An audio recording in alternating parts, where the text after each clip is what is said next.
Assalomu alaykum. Bir mijozimiz video tashab ushbu narsani qilib bering devdi. На магнитах. Это кошелек Bifold Hobbit, вмещает много купюр. Внутри есть два кармашка под карты. При желании добавим третью на задней стороне. Габариты 7,5 на 10 сантиметров. Bizga zaytun rangidan so'radi. Zaytun rangidan qilib berdik. Crazy Horse materiali. O'lchamlari 7.3 ga 10.5. 7.5 ham emas. Juda ham kichkina ixcham chiqdi. Ichki tarafi mana magnitda bu ham.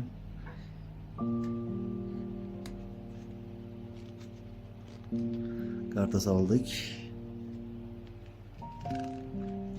Mana 2 dona kartani soldik. Va pul solamiz.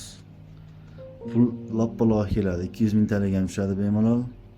Loppaloq keladi va magnit o'zi ushlab qoladi. Juda ham ixcham, juda ham chiroyli chiqdi.